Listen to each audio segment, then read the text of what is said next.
Speakers sound crappy in my room when they measure flat. Of course they do. And here's why. Flat anechoic is not flat in-room response.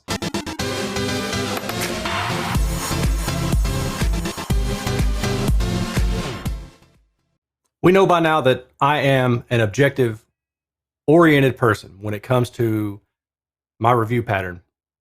I use objective data to help us determine what a good speaker is and what a good speaker is not. Now, I will say that there is wiggle room in that range. Not every speaker is going to be perfect for every single person, and that's why it's great to have a full set of data like I provide. But there also are speakers that are just plain bad and that we should avoid.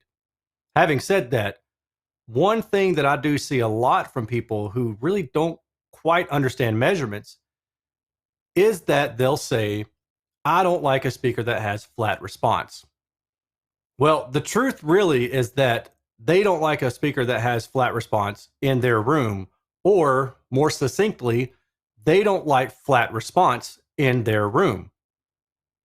Research tells us that people in general prefer a speaker that is more flat on axis than not.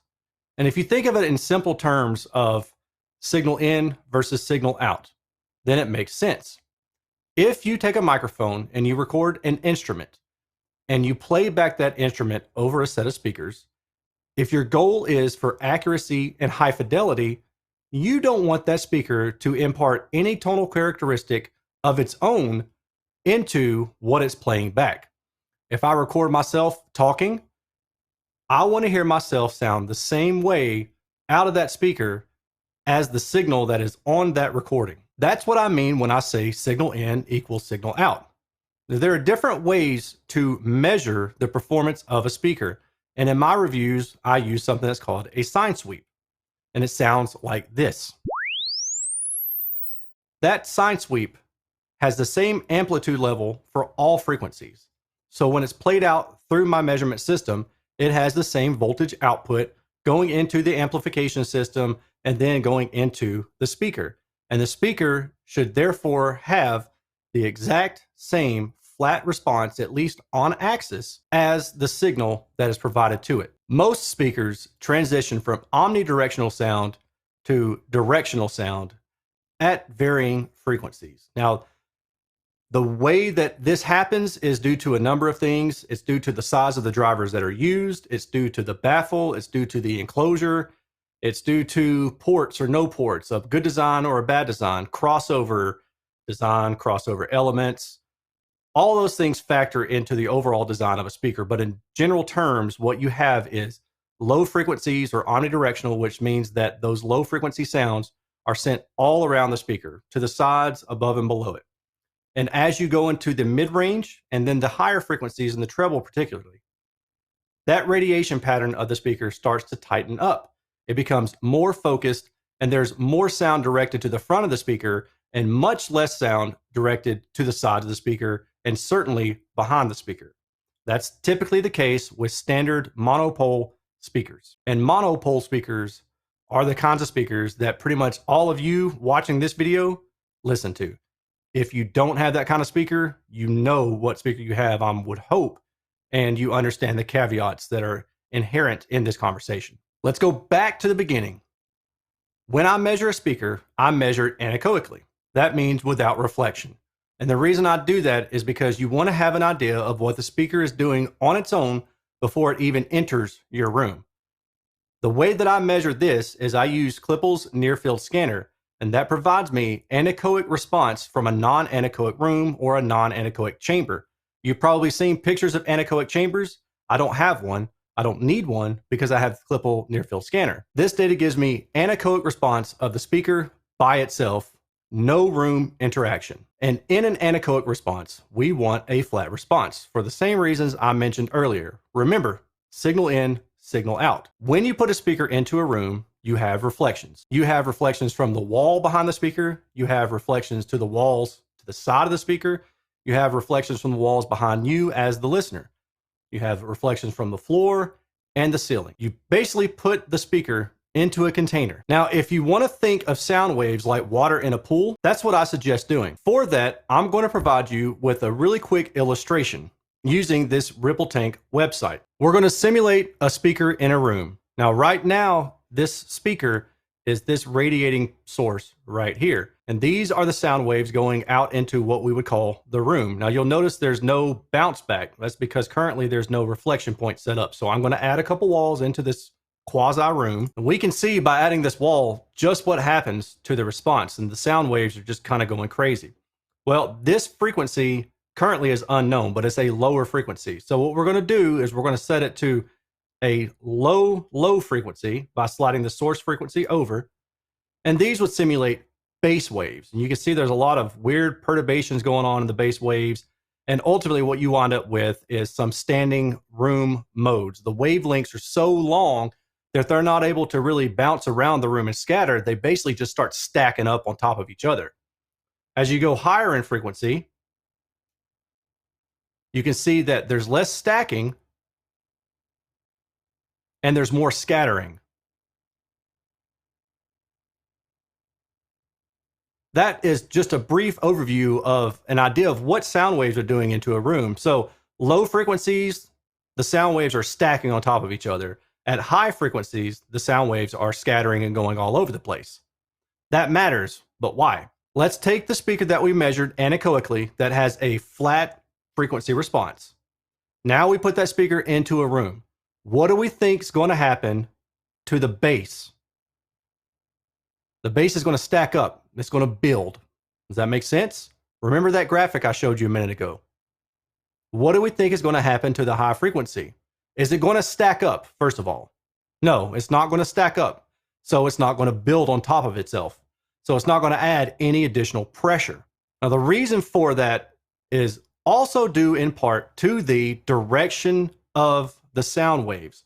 Remember, at low frequencies, there really is no direction to the sound waves. They're omnidirectional. They're going all around the speaker. So they're hitting every wall basically at the same time if you had a symmetrical room. And those reflections are then just stacking up on top of each other. Now, the high frequencies are more directional. So they're not hitting behind the speaker. They're not hitting that wall back there. They're not hitting all of the side walls. They're only hitting some portion of the side walls. They're not hitting all the ceiling. They're not hitting all the floor. They're only hitting certain parts where that beam is pointing to it. The tighter the beam or the more directional that speaker is, the less reflection there is and the less buildup of that reflection. So then what you wind up with a flat anechoic speaker in a typical room is you wind up with a little bit of elevated bass and a tapering of the response in amplitude going down toward the high frequency. Now I'm going to circle all the way back around. The initial statement. Speakers sound crappy in my room when they measure flat. Of course they do.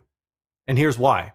The speaker on its own is going to measure flat. When you put it into a room, it's going to have a sloping response because there's less reflected energy in the high frequency area.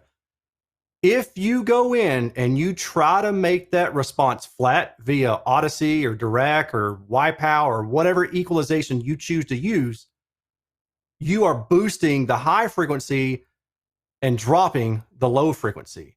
You are artificially creating a sound that speaker isn't really designed to create. On its own, organically, that speaker is having a tapering response in your room. And then what are you doing? You're going through and saying, dude, flatten this response out, drop my bass, boost my highs. Now imagine what that looks like. Imagine if you took that initially flat anechoic response and you cut the bass off, and then you elevated the highs 3 or 4 or 5 dB. And you did those two things because that's what it takes to make it measure flat in the room. You do not want to do that because now you are listening to a very anemic speaker that is very shrill, sharp, bright, fatiguing, painful. There's no bass to it at all, and it's pretty much just highs. You don't want that in your room. And that's exactly why people will say that they don't like flat measuring speakers because they heard speakers in their room that measured flat and they sounded like junk. That speaker was not supposed to measure flat in your room. That speaker was designed to have some sort of tapering high frequency response in the room. And what your job is to figure out what in-room response makes the most sense for it. And this is key. There's two things. Number one, what response, in-room response, makes the most sense for your speaker. And number two, which is really like part of number one, is understanding that the speaker dominates the sound in your room above about 400 or 500 hertz. The room dominates the sound in your room below about 400 or 500 hertz. Therefore, when you're applying equalization, assuming that you have a good speaker to begin with, one that measures flat anechoically and has the directivity values that you want, then you should only really apply equalization to the frequency response below about 400 or 500 hertz, where the room is dominating that sound. And what you need to do then in those cases is just go find the peaks and knock those down. The nulls, leave those alone. You need acoustic treatment for those. You really can't do much about those, not currently today with our standard technology. And you can figure out a trend line for your in-room response.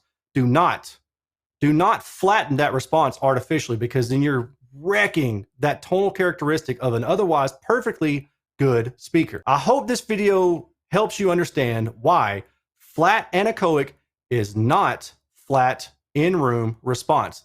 They're wildly different, and there are only some caveats where they may be the same thing. The only one that I can tell you for sure that's going to be a caveat would be an omnidirectional speaker, a true omnidirectional speaker. Those are few and far between, my friends, and most people aren't using those as a home theater setup, and they're not going to go and try to equalize those to be flat because they're already flat in the room. So you're not artificially inflating anything or dropping down the bass. You're listening to what you were given. And that's really the best way to go about it. Look at data that I provide or other websites provide.